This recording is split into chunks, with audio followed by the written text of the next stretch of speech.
Okay, welcome to the second installment of Ani L'Dodi V'Dodi Li. I'm to my beloved is to me.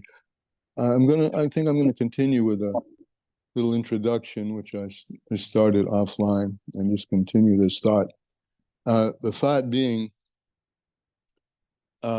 this mimer, first of all, is the seminal mimer of the Alter Rebbe that has to do with, which expresses the, by now, rather famous metaphor that the king is in the field. In the time of Elul, in the time of this month, Elul, the king is in the field. And this is not really, what I'm about to say is not really said in the mimer. It isn't said in the mimer, but it's background to the mimer. That, so the king is in the field. First of all, where was he before he was in the field? And secondly, where is he going? What's he doing in the field? It's as we're going to actually, when we start learning tonight where we left off, we'll see that the field is that palace, field, and city. Well, yeah, that's the order, right? And that palace, field, and city correspond to three different aspects in every person, which is another leg we have to go down here for the time being, which is, this is all about Malchus, right? The king. The king is in the field. And Malchus, we know, is the, I say this, but we know that Malchus is the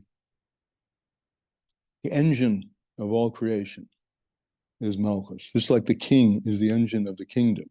The way he moves his energies are the ways the kingdom goes.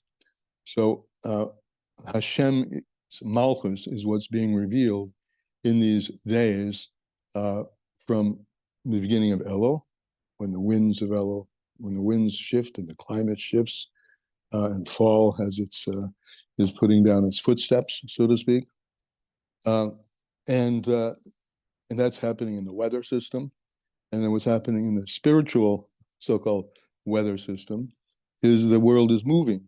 The whole creation is moving from a time of, it was just a month ago, remember, of and Elul, right, and Tisha B'Av, in the heart of the summer, where it all was about mourning, destruction, loss, rebuilding. That's the message of hope, but rebuilding something that was broken. And this is a different wind entirely. This is a wind of healing. This is a wind of opening oneself up, tapping into one's own Malchus, one's own ability to be an engine of creativity, an engine of good deeds, right? Tzedakah, and all the other engines that each of us would like to be. So the king, no, so he's in the field, this king, and this Malchus in the universe, and this Malchus within us. So, and by the way, interrupt me anytime if you're not following this line of thoughts, or if you want to interject something. All right, but this line of thought is going to continue for a couple of minutes, maybe. Okay, so the king, our kingship, etc., the kingship of the universe, the kingship of God who runs the universe, all beginning to recharge, right? Our big energy of recharge is coming. In fact, that's what Rosh Hashanah is all about when we learn the Maimon of Rosh Hashanah. Why is it called the head of the year and not the beginning of the year? Because just like all of our projects and constructions and the way we express ourselves in words and art and anything we do comes from our head. Now, it's obviously rooted deeper than the head and deeper levels of consciousness, but the head is the king, right? The crown, in fact, sits on the head of God, and the crown, as a metaphor, the crown sits on the head of us. And we have the ability to, in these times, to manifest that kingship. Okay, so kingship, I think more could be said, but we kind of covered what I'd like to cover, at least for now. And so now the movement of kingship. So this kingship moves when it says the king is in the field, right? And the Alter Rebbe describes the amazing experience of the king being in the field. So what we're going to talk tonight about is what exactly is the field. But before we get into that, just as a brief introduction, So as I said earlier, 3 levels of king. The king before he comes into the field, 1. The king when he's in the field, number 2. And when he leaves the field, okay, the mimer, the first part of the mimer really tells us about the field and the whole metaphor of the king in the field. The second ois, which we're about to start tonight, talks about the 3 major levels of reality that there are. I said it incorrectly before we started recording. It's the city, it's the field, and the desert. And we'll get into that now. So where is the king coming from? So it's not said here. It is said in a mimer of the Frierdiker Rebbe in Tafshin Nun Aleph that he tells us that the king, before he's in the field, is in the palace. That's where he resides. Right? He's in the palace.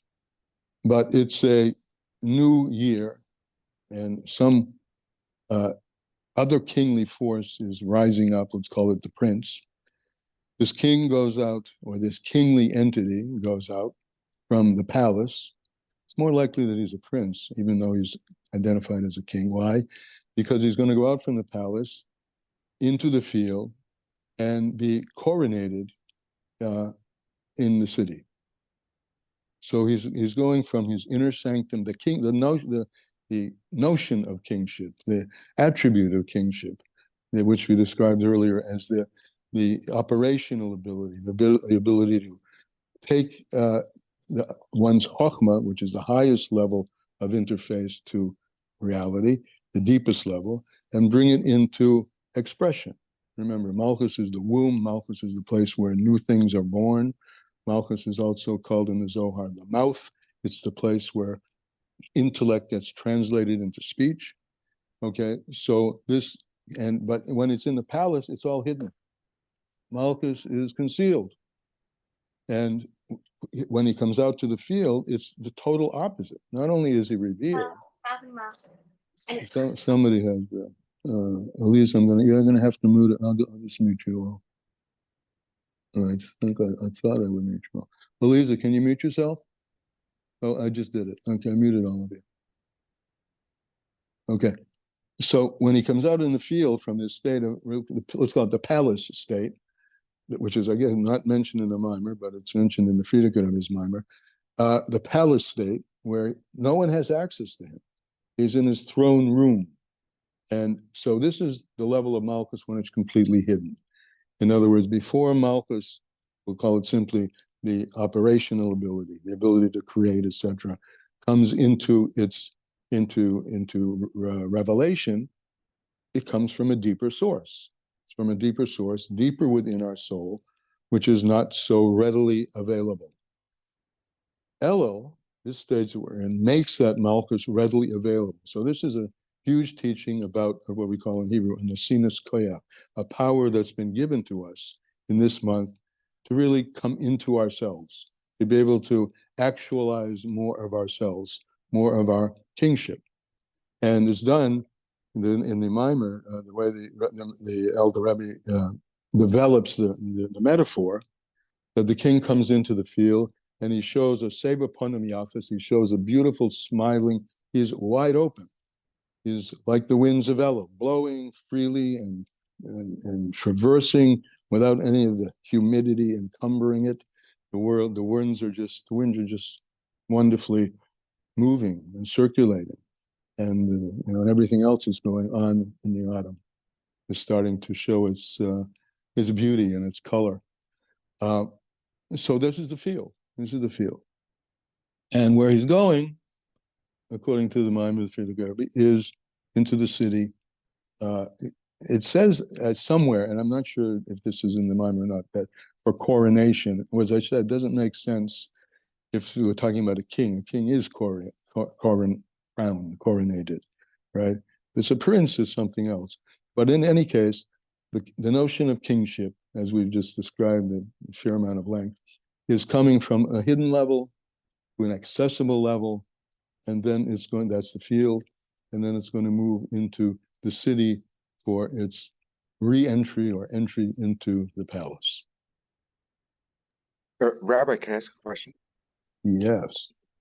So we're trying to find out if it's a king or a prince or going to his coronation, but maybe it is the king, Mm-hmm. because one of the aspects of Rosh Hashanah, besides us praying for our needs for the coming year, Yeah. uh, one of the aspects of Rosh Hashanah is coronating Hashem as the king, Right. and Even we though don't just do it. We don't just even do it one time, okay, I got you. and, and he's the He's, king forever. We do it every year. It's like we renew the right. commitment from him to us and us to him.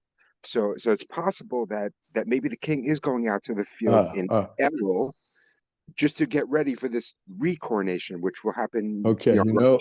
No, that's for me. I that is never. no, that's not you. That's resonates with exact everything that I've learned. You're absolutely right, and that's why we don't have to beg this question about is it a prince? Okay, Because the Rosh Hashanah, as you brought up, is the coronation day of that energy which has been coronated for over 5,780 years. It's constantly being recoronated, right? Rekinged. right. So Renew. yeah, so that's why there's no reference or mention of a prince. You're absolutely right.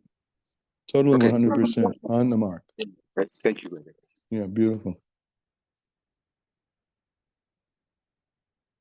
Um, Anybody else? Okay, so we're going to start, and we actually started this mimer this last time, but it's worth we'll do the repetition. If anyone's looking in, we're at Ois Beis. If not, I'm going to say in Hebrew, translate, and try to editorialize as little as possible or as much as we need. So when it comes to a person, right, he puts it right back on the person. And there's even this journey of the king, right? There is a level in a person, a level of consciousness, a level of being that's called a settled city. This is a metaphor, right? Every person has a part that's called a settled city. Then there's the Bechina Soda, and every person has a same area of consciousness, level of being, of realization, which is called a field, and a midbar, and a desert. So he starts, what's a desert? Man, what does it mean if a person is in a state of desert? Midbar, so he quotes a pasuk that a desert is a place which is not seated.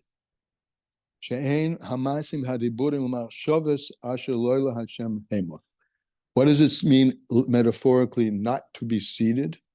In other words, not to have begun the process that will bear real fruit and nourishment and health.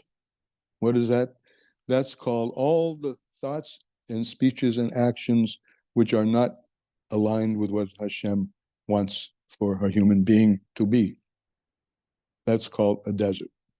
When the three garments of your soul, thought, speech, and action, are literally, they're not they're not directed in the path of Havaya, of God. So it goes without saying, so if you made some blemish in your thought, speech, or action, but even if it wasn't a blemish, meaning you didn't transgress anything, you didn't go commit something which you weren't supposed to commit, right? But you just did something which is permissible, but but you did it in a way that's not 100, well, some percent not aligned with why you're doing it in the first place, i.e. eating, let's say. Why are you eating? Well, I'm eating to stay alive. But why are you alive? What's your purpose in being alive? Well, ultimately, it's to take my 613 body parts and align every one of them with the 613 mitzvahs, because I'm made in God's image, and what he has said are these 613 things are the way he said, if you want to really connect with me, because you're built like I am, and we can connect very well, so align yourselves with these mitzvahs. So even if you're eating, but not for that, for some even subtle, I mean, but I don't have to go into it. But any motivation is not for that. So there's a trace there of some negativity. Actually, so even if you're involved in totally permissible stuff, But your involvement with them is not in a way that you need them to do service of Hashem. Okay, but another example, you're just doing idle things, not with any negative attention, but you're not involved. You could be spending your time, as we are right now, learning Torah, and Torah is God's Chokhmah, and Torah is a teaching which connects us with Him, or you could be doing something else. And again, it could be something you need to do, or something that's ascribed to your profession or your craft or whatever. Okay, so so you have some time that isn't. Now, if you're thinking about how to make that work of art something that will just be a celebration of Hashem anyway, well, then you're in amazing shape, because all your hands, feet, and mind are dedicated to bringing godliness into revelation. So, if you're not, the Zohar has an expression, if you're not, it's not the way of a king to play around with ordinary stuff. And we are kings, right? We're called Banim B'nei, what are we called? I think his expression, maybe something, maybe I won't quote it because I don't sure I have it, but we are definitely called Malachim in certain Pesukim, we the Jewish people particularly. So this is what it means, that this is a desert. This describes different phases or seriousnesses of the desert. And the Lo Adam, the figure of the man, the one who is made in God's image, is not there. Pirish Adam, what is Adam? He takes the word Adam, Aleph, Daled, Mem. It says, Yecheskel has a vision of a chariot. On the chariot is on the right is a lion, on the left is an ox, in the middle is an eagle, and the right is a man conducting the chariot. And says, Lo Yeshev Sham. And that Adam, remember what I said about Malchus, the one that can move in the instruments and get things to happen, and right, because that's what he does. With his kingship, he rules the world, right? So that's not there. Yoshev Adam Shom. There's no revelation of Malchus. So this is, as I said, if Malchus is revelation of all that positive energy, desert is the absence of revelation of that positive energy. And what does Hashem say? It's a place, Le Yoshev Adam Shom, the Osele Mikdash, the place where the man will shine, where the energy of godliness will prevail, is in the Mikdash, in the holy temple. And God commands us, make a Mikdash, Mishchanti b'seichom, and my divine presence, which you should know if you don't know, Shechina, divine presence, equals Malchus in the language of Kabbalah, kingship. It's called Shechina. And make for me a holy place, which Chanti b'seichom, and my Malchus, my Shechina, will dwell within you. And it's written plural. He doesn't explain this here because this is a common, often brought explanation of this pasuk elsewhere. It says, make for me a holy temple, and my Shekhinah will dwell amongst you, but it doesn't say, or it doesn't say in it, excuse me, my Shekhinah will dwell within you, plural. It doesn't say within it, it says within you, plural, which means this itself, make for me a mikdash. You elicit your own malchus, your own, all of the things we said earlier about what malchus is, and Elul is the time when the king is available. Elicit that, right? And align yourself totally with holiness. And this is your holiness is your wholeness. WHOLE, your wholeness. The Eitzah Yutzah is saying an advice. Now he's going to give it how to do this, because you're in the desert, right? It's not happening. So the advice for this is, the Torah says you lose a lost object. It gives a little piece of advice. Where do you go to look for it? And you say, well, where did you last have it? Look over there. So it says, Bikashtem Hashem es Havaya. And in this case, it says, look over there for God. Es Havaya, Elokecha, for God your God. Which means what? Pirish?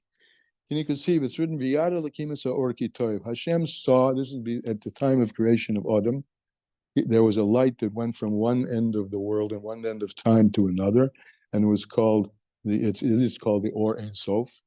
So Hashem looked at this light. He looked at this light. He toiv and saw its goodness.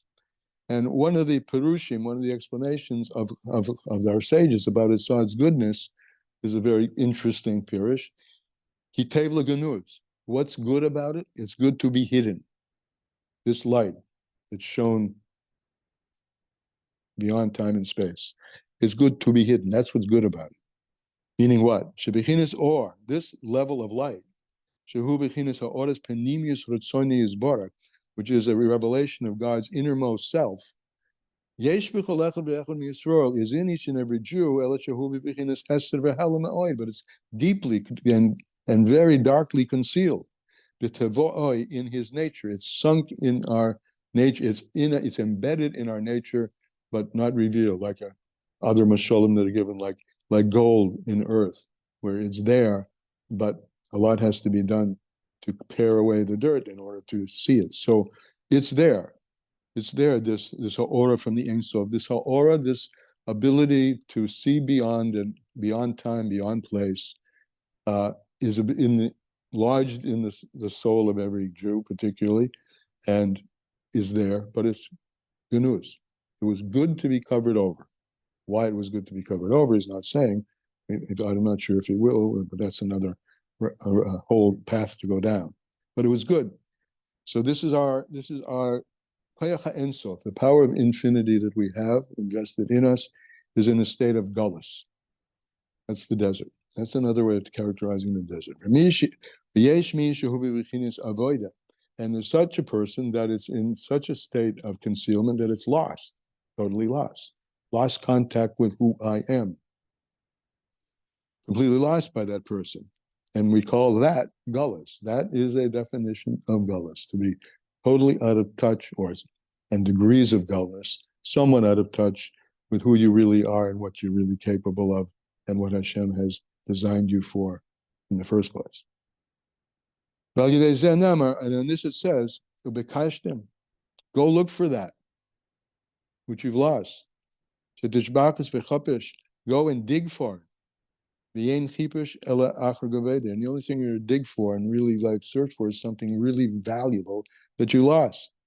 So you're searching, if you're missing this, so we'd say, you don't say, I don't have it. And this change I'm about to say in language, I think, is very important. You don't say, I don't have it. You say, I lost it. And when you lost it, there can be big energy now to go find it. So who avoided etzlei bechinas gullus? It's in a state of gullus. Shehu bechinas nitzutz elakus. And what's in a state of gullus? The spark of godliness, the spark of the Shekhinah, the divine presence, which is within us. With that, I'm skipping on this paper. I bracketed out this thing to see if we can finish it tonight, which I'd like to. Okay. Since I turned the page, let me take a little sip. And anybody have any comments or questions yet?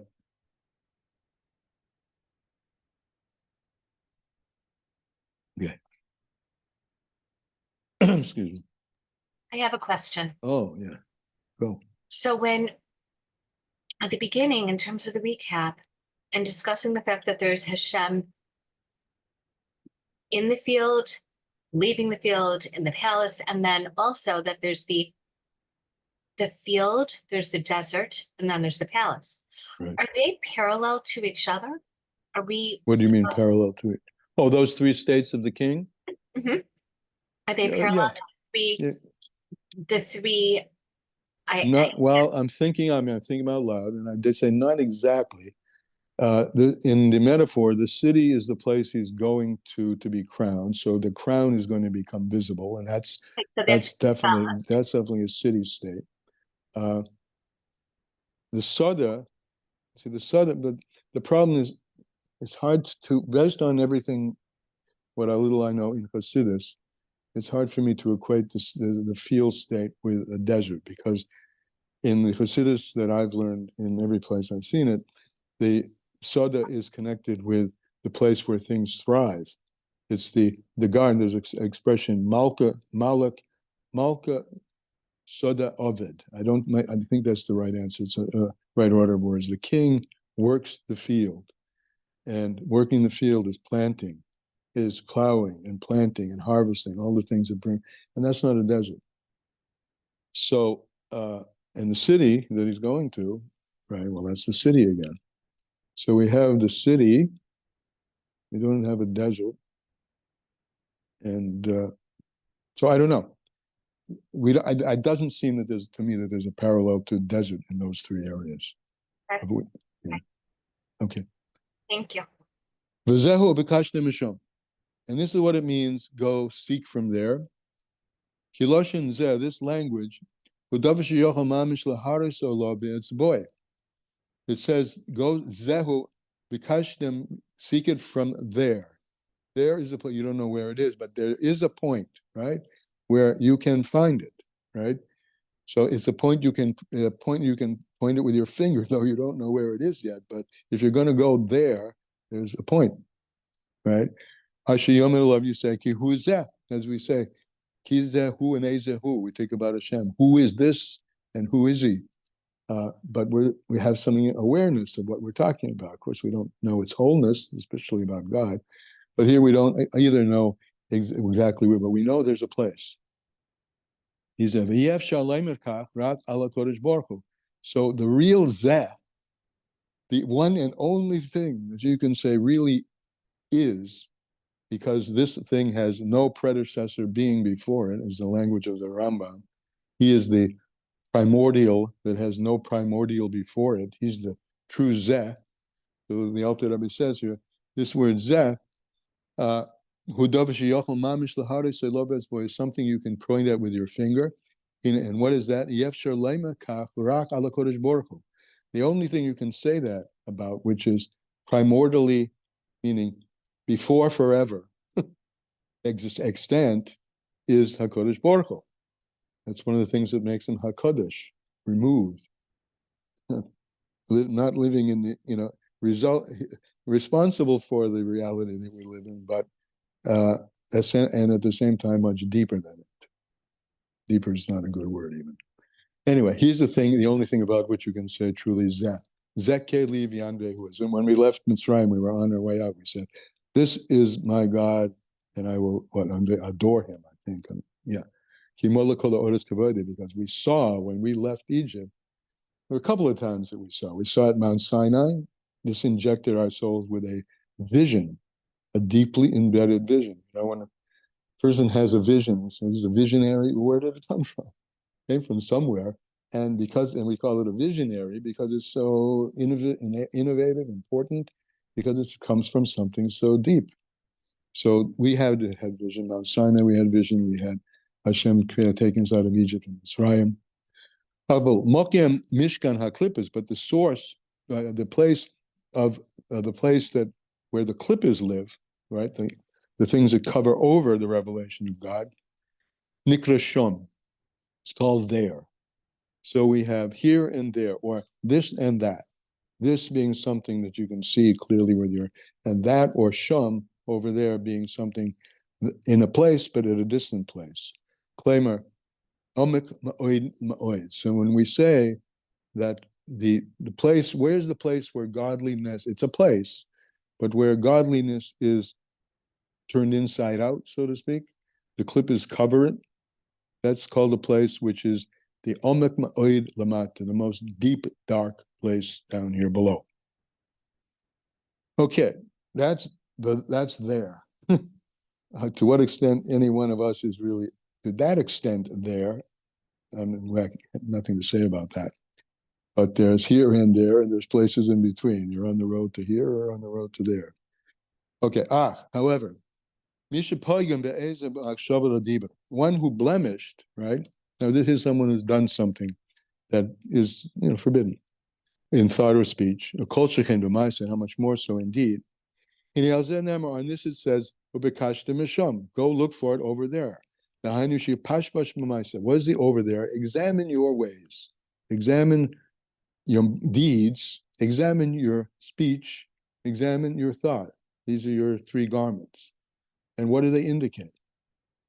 Ashalei toivim, those thoughts which are not good. And good, we've probably heard this from me before. Good is defined to mean that which is in accord with God's will.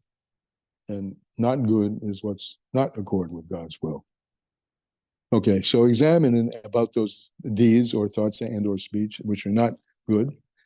So he's giving us, remember, he's giving us a path in how to get back in touch with the Shekhinah within us, with the Malchus, with the King within us. Get back in touch, whether you call that the field or the city, but get out of the desert, right? And the start, he says, if getting in, first thinking about the you that you could be, and I don't mean just as the imaginary you, I mean the one that Hashem has imagined, made, imaged for you, that you. So think about that, and the distance between what that is and what it's designed to be, in your own ways, in your own, who you are. In this way, one's heart will become bitter within him. And I have to here, bring to bear the strong difference that the Alter Rebbe tells us in Tanya about bitterness and sadness.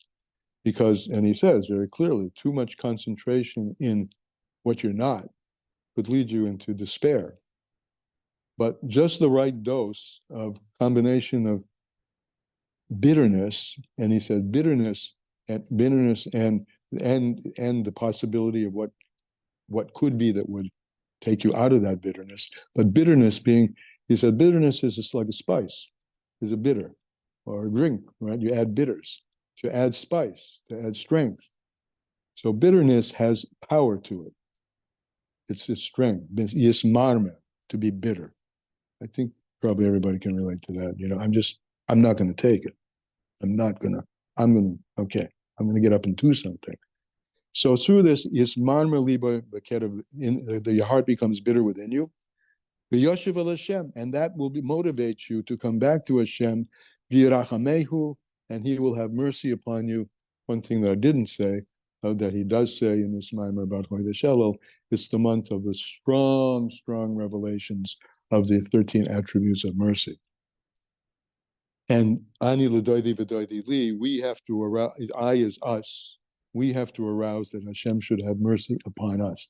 That comes from feeling some distance and feeling some incapability, which can bring about reliance and nullification, meaning openness, to open ourselves to ask Hashem to help us, to help the world, etc., etc. This is a time which is wide open for those appeals. King is in the field, showing his smiling face to us. So we, ani l'doidi, we are to our beloved. We down here below are to him. That he should arouse great mercy on the spark of godliness which is within us in a state of galus. And on this it says about Yaakov Avinu. It says about, he was the third of the Avos, and the third Midah between Chesed and Gevurah is Rachmanis or Tiferes. And it says about Yaakov, Asher Poda es Avraham, he redeemed Abraham. Why is that? Ki midas Yaakov hu midas Rachmanis. The Midah, the attribute of Yaakov, is the attribute of mercy, compassion. Shal yidei zeh poida mehagalus, and in this way, it redeems from galus. So we're using these people as archetypes, right? Abraham, Avraham, and Yaakov. Archetype of compassion, Yaakov. Archetype of chesed, Avraham. And when the chesed, the kindness, the goodness of Hashem gets hidden, it can be brought out of its place through the expression of Rahmanis. And that's what he says, that Rahmanis, Yaakov, redeems from the exile the midas of Ava, the midah of love, which is midas shel Avraham, which is the midah of Avraham Avinu. So, okay, Nikra Avinu, that's why he's called our father. Okay, so this gets into why is he called our father? What's a father? So the Zohar says, what is a father? Elias bra kiro de avuha. No, it's actually saying, what's a son? A child. A son is bra kiravo avuha. It says that the child is like the limb of the father. Now, of course, in a baby, it's even more so. It even affects halacha.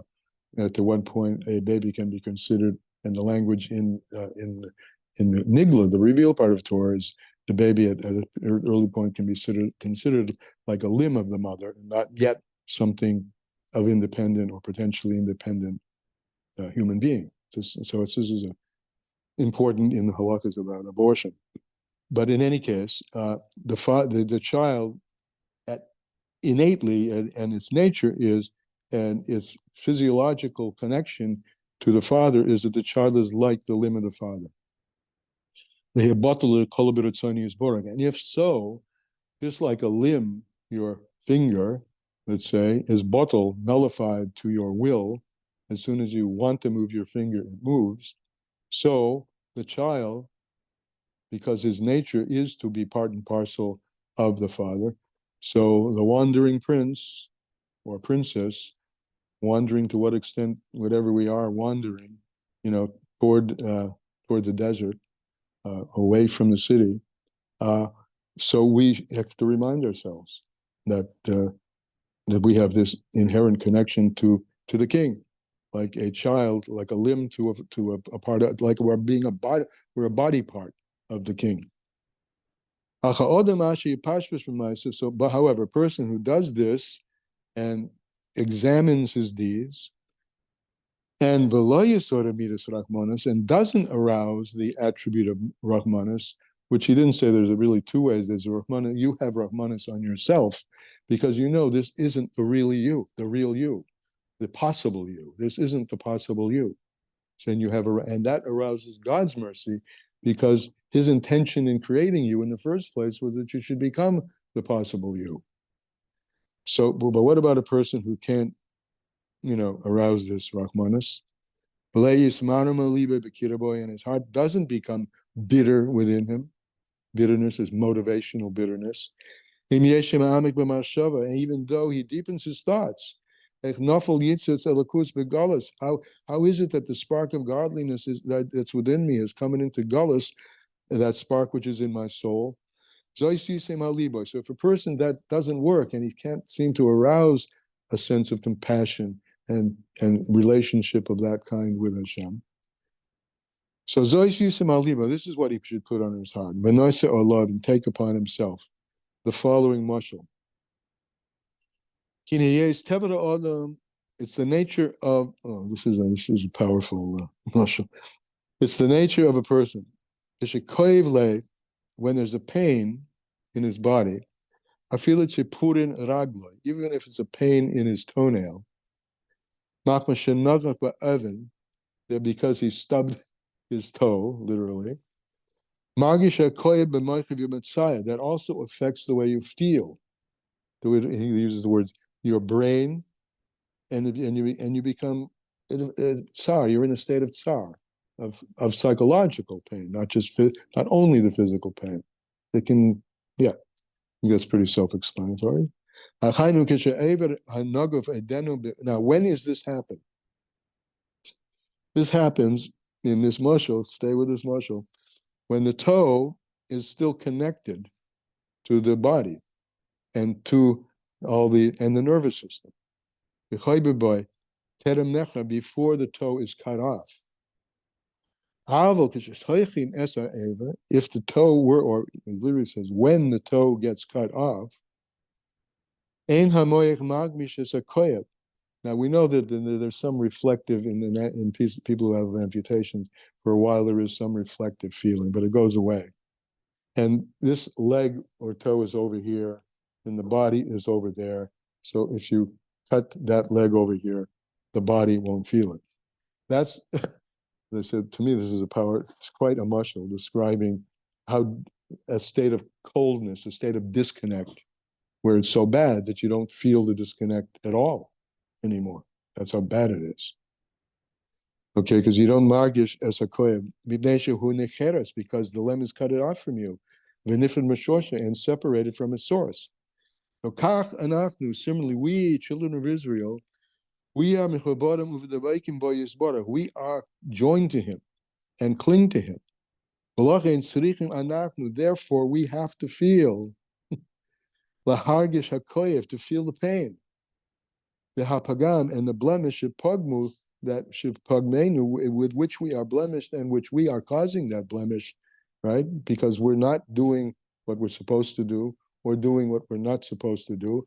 These things, this, as I said earlier, these 613 are our 613. This is who we are, right? So if the alignment isn't there and there's a blessing, and there's no blessing, it should bother us that we don't feel the pain. If we were connected in any way, we would feel the pain. But we're huradnu begolus. We're down deep into the gullus. What is down deep in the gullus? The nitzitz elokut, the spark of God. Yafal pi shechot, and this is an expression from Chazal. Even though I sin, even though I've sinned, it doesn't bother me.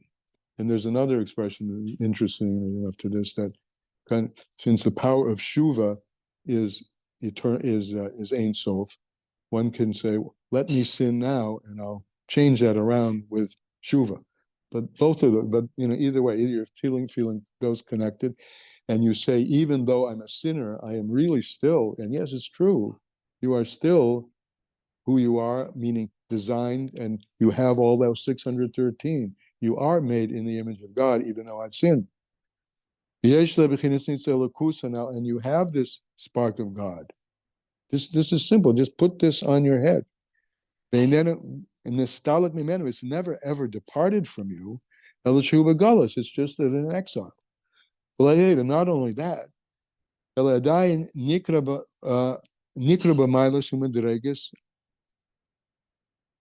Hasar, you're still called a prince of light, because you're capable of being a prince. Everything is there. All the equipment is there.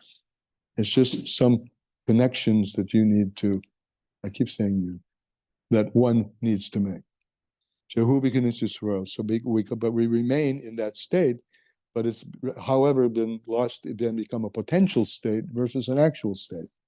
But knowing that it's that state, and that we have the power to return to that state, again, it's not the way of the king to play with playthings. We are not playthings. We are created in his image for the purpose of making him present and actual in this world, and seeing the day when it should be, any minute now, when all of this will be revealed, that the world needs and would get its rectification. But think of ourselves always as a sar. Sar is a prince. Even when the prince is in prison, he has a aura that's different from an ordinary person in prison. So our neshamas may be in prison, but they're a prince in prison. And we have the capability, we've inherited it from the king himself to bring our own geula. So you can still see it, that it may just be cracking a little bit, but we are a sar. And as a result of that, if I were able to really take that to its whole and say, look who I really am, he says, with one fell swoop, one movement, you can change yourself from one end to another. If you, what's the right word? If you really made contact with the core of who you are, meaning the godly core, the nefesh elokis of who you really are, the spark of God within you, and transmute that from one end to the other, lagamri, completely. To return to your more primordial state. And one who doesn't feel being cut off, doesn't feel in state in the gullus, that's because, remember, a muscle of the foot separated from the rest of the leg, is because the blemish is kol kach, is so deep, that you're completely cut off. Now, you have to take this with a grain of salt. You can never be completely cut off, otherwise you're gone. Not only just dead, but you've fused back into the allness, right? But relatively speaking, I'm putting these words in, and other people may disagree, but you have to say, relatively speaking, you are very separate from your root. And from this, back to the point of this particular meditation, back from this realization of how far you are and the bitterness that comes from realizing how far you are, that will arouse you having compassion, tears, compassion on yourself. And that will mida keneged mida, measure for measure, arousal from below to above, particularly in Chodesh Elul, when the 13 attributes of mercy are more available than any single other month of the year. That will motivate, touch Hashem's 13 attributes of mercy to have mercy upon us and give us what we need to come back to our true selves. Yeah. Okay. With that, we're going to move over to complete this mimer. Okay, so from this level that we've been talking about, there's drawn into her, meaning into the soul, or haganus. Remember the light that was hidden, and it was good to hide it. Now, he's not going to go into that. This is a whole subject of a lot of time, what the goodness. It's the power that comes from bitterness. You know, the cliche way we hear it, light which comes from darkness, right? What do you mean light? Well, it's true, isn't it? That the sun comes after the end. Why is that? Because the darkness gives a push. The darkness isn't the state that the world wants to be in. And when it's in a state of darkness, the world has an instinct, if you could just get in touch with it, to say, get me out of here. I want out. This is not really me, right? And that power creates an emergence when it is revealed, this Geula state in a person or in the world is revealed, it brings about an intensity of light that was never, ever here before because it's driven from the bitterness.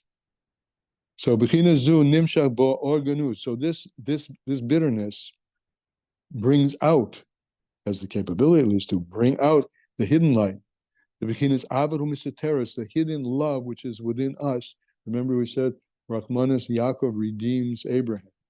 When the chesed, when the love is in galus, when the world is not seeing love, being togetherness and and inclusiveness and so whatever, all the words you want to say about oneness and love, Rachmanis, having pity, compassion on ourselves and our fellow human beings, is the way to bring it back. Yaakov redeems that galus chesed, right?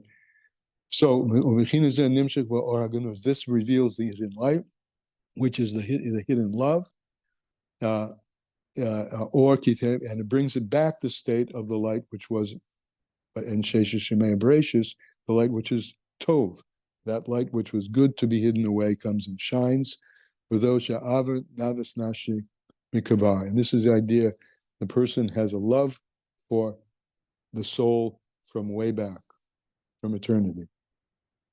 However, if gam imotza es haveda he loy iskayim boy or Hashem bilti kelim. Now, okay, another little twist here.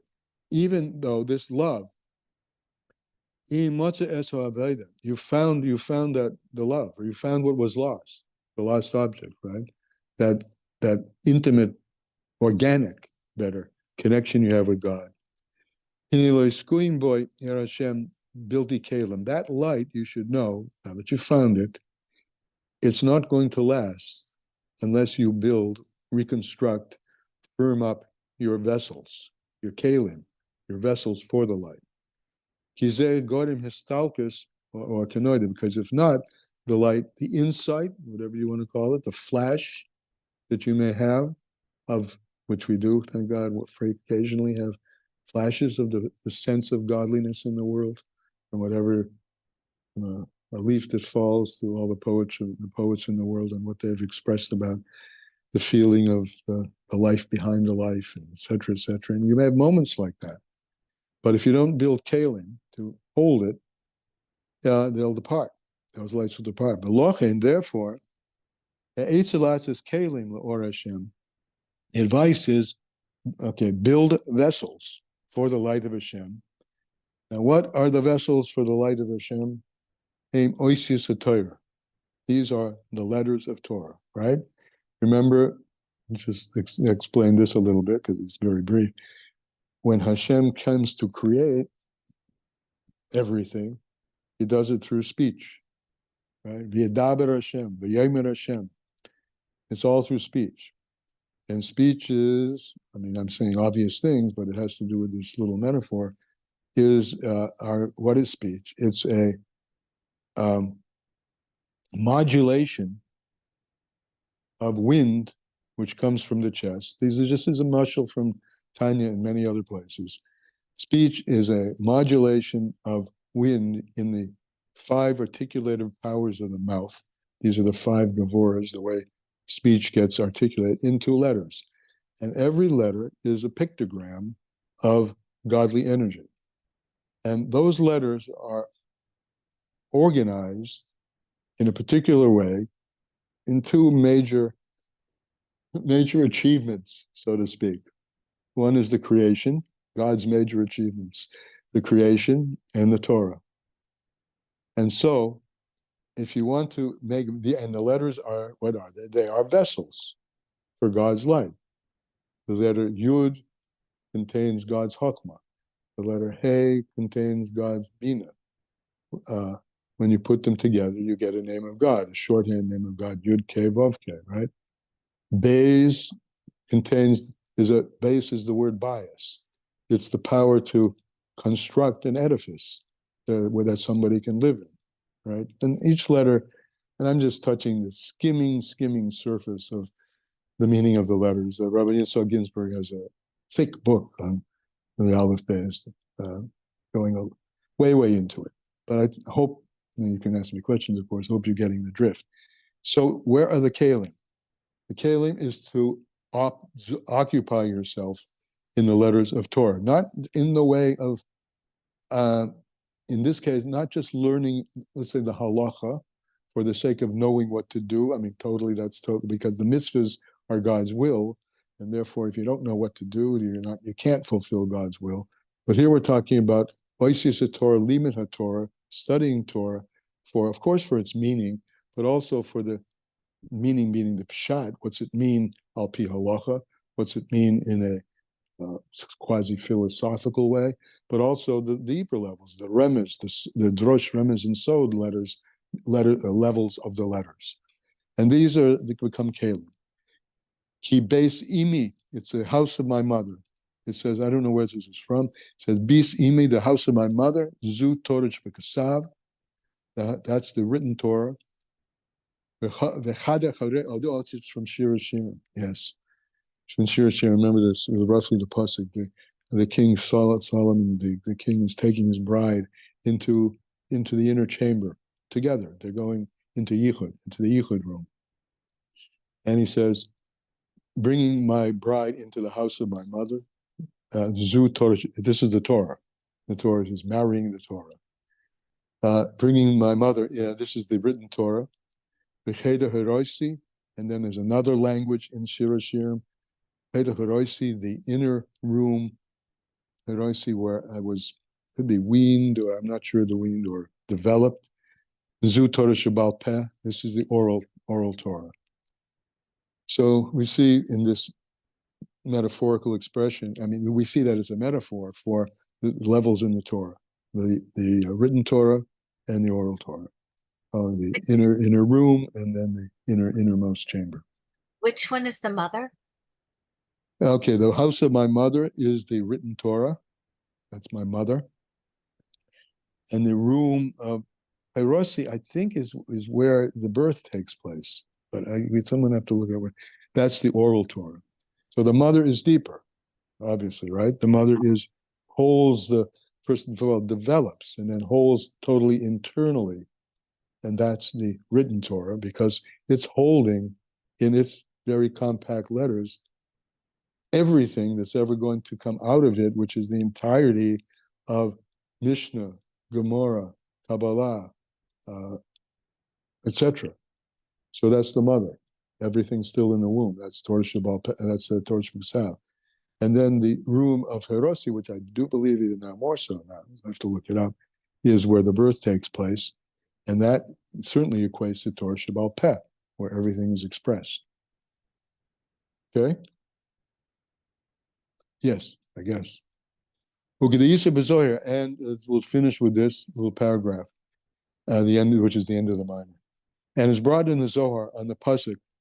The pasuk in Shir Hashirim goes on. Ani todoidi, I'm to my beloved. My beloved is with me. We shepherd, we pasture amongst the roses. Shoshanim, and this is going to also refer to Torah because Shoshana is the word Shoshona, which means to learn. Shoshana, rose, Shoshona with a Vav. Well, they're both with a Vav. You just pronounce it differently. Shoshanim is rose. Shoshona, it means halacha. You learn Torah. Halacha and Kasiv, and that's why it's written metaphorically. So now this little piece in Shir Hashirim becomes a metaphor for the written Torah becoming the oral Torah. And you see it's written pasturing amongst the roses. So the Jewish people, Ki Yisrael, when we pasture amongst the roses, right? And when we pasture amongst the roses, we're in a garden. As we said, a garden gives fruit or a garden gives flowers, but a garden gives something off. I mean, something comes from the garden. And so what's coming from the garden is that we Jewish people who are tending this garden, we give parnasa, we give nourishment, we give pleasure, we give beauty to Hashem himself, to our Father in heaven. Because through being occupied in Torah, which is God's will, so through Torah, Ruach Asi Ruach, the Zohar says one breath or one spirit brings about another and draws down the other, which is the other, back to our theme here in the month of Elul, the spirit that we arouse down here is easily touching and easily arousing the spirit up above. And that joins the two, our soul with the source of our soul. And that's something that happens in the month of Elul. It happens whenever someone learns Torah, depending on the depth of learning Torah. But this is a Eis Ratzon. This whole month is an Eis Ratzon, that if we turn our face to him, he will turn his face to us. And in turning his face to us, he blesses at the end that we should all enter Rosh Hashanah with a year which is revealed chesed, revealed kindness, revealed peace. And that's our minor. Shana, your hand is up. I just noticed. Well, I just put it up. Oh, okay, good.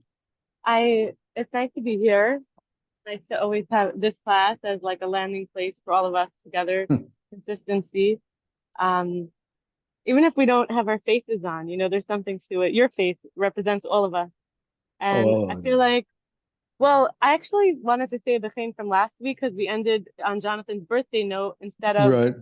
And so remember you talked about how Chachma has inside of it, like the Bina on the bottom, like you could cut it apart and there's pieces in it.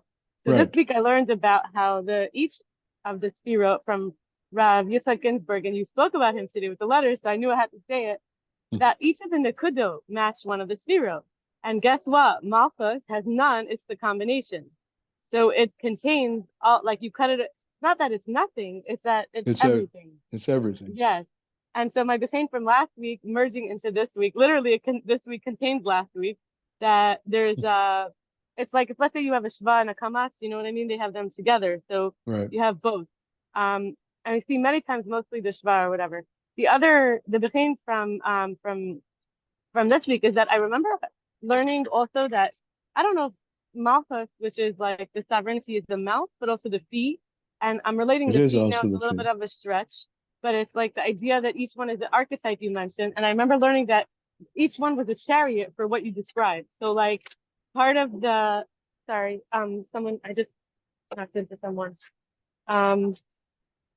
You got it? Okay. So, sorry, I physically in person just now knocked into someone by accident. So part of, what was my sentence? Sorry.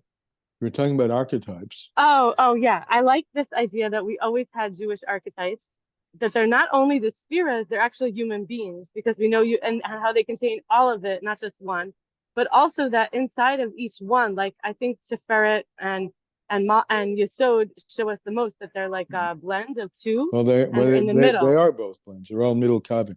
And so is Malchus. Malchus is the ultimate middle kavod. It takes everything Exactly. That's Yeah. what I was gonna. So if each one is a chariot, then on each one of so like let's say we say Avram was mostly Chesed, or Yaakov Tiferet or whatever. But really from the Chesed side with Gevurah mixed in, which is Yitzhak, I feel like the B'chein for me this week, even though I'm saying my second one because I didn't get to Go last week, ahead. is this idea that the archetype itself has all of them in it. So I know that this is not such a I'm going to say it like this, but I remember on my journey, someone bringing up tarot stuff. I'm not at all talking about, there's a siren. Maybe I shouldn't say this. Let me think for a Just second. say your behem. Just say your behem. Just say it Okay. straight out. So I feel like the thing that the person needs the most is the one that is going to emerge from the malchus. Like, since we all have our malchus, we don't have to be one or the other. It's like a chariot. So there's all the riders, the whole committee is there. Sure. So at the moment that one committee voice needs to speak up, it will. And like, for example, parenting without boundaries is not actually chesed. Like I was, I'm not a parent, but I was a child, and I'm around a lot of people who are parents. And so I just think this idea, like, I see what happens to kids just as a bystander when they don't have boundaries and limits, and they have no idea who they are, and they're so confused that it's Shana, really a tool. I want to interrupt you because I so Yeah. much want to hear your behem. You have it, but can you say it in a way? What is it? Therefore, Okay, so go ahead. therefore, when it might feel like we're one person or we're another person, like we developed a person, remembering Malchus is all potential. So there are all the different committee voices in the carriage, in the Yep. chariot, and since each of us have that, for example, the example I gave was like if somebody is a parent and they think it's chesed or even a boss and wants to be so nice and Mr. and Mrs. Nice Guy, but then doesn't give boundaries, it's actually a type of cruelty because the beautiful. other person doesn't know the limit. So I hear you. that- I think in Yeah. my own. I'm just translating it in my own words to make it my own behem. That we each have it all, right? From the Ein Sof, which has everything in it, and it's all down inside of us, our infinite nefesh elokis corresponding, and it contains it all. And this is brought out in many places that souls contain mixtures of right side, left side, of masculine, feminine, middle, and because it's there, we have. And one other thing I'll just add, I guess my beginning is I don't have the same name you have. Meaning I have, with all of this potential that we all have equally, there's something that's me, that differentiates you, and that particular balance is what I'm trying to, the most me, my most godly me, is what we each of us are meant to be created for. And it's that mosaic that will be the geula, not a singular white light, but a mosaic of all the pieces shining in their individualistic, bright way. So my bechein, hopefully this next week between now and then, I can improve my ability to do that, and all of us here can do the same. Amen. But I feel like you didn't get what I was saying was that even if it's not yet, it's usable yet. Like if someone has all the alphabets, like we each have all the letters, right? Use the tools you can grab, but they're all there, and it's right. Yeah. But I'm saying, let's say you haven't used, let's say, a letter. That letter could come up organically, naturally. If you tap into your intuition, you'll know you need more Aleph or more Zion or whatever it is. It's like, that's what I'm saying the Malchus is. Okay. The Malchus contains all of them, and it will emerge from that place, whatever is needed. So I feel like that's a nuanced part. I just wanted to reiterate that. Okay, beautiful. Iteration. Okay, thank you for listening to me. No, beautiful. Okay, we'll see you next week. Next week we'll what's that? I'm just saying thank you. No, you're welcome. It's my pleasure. Next week we'll move into Rosh Hashanah. Yeah, next week Rosh Hashanah. Start learning about Rosh Hashanah. Good. All right, thanks. Bye-bye. Bye-bye.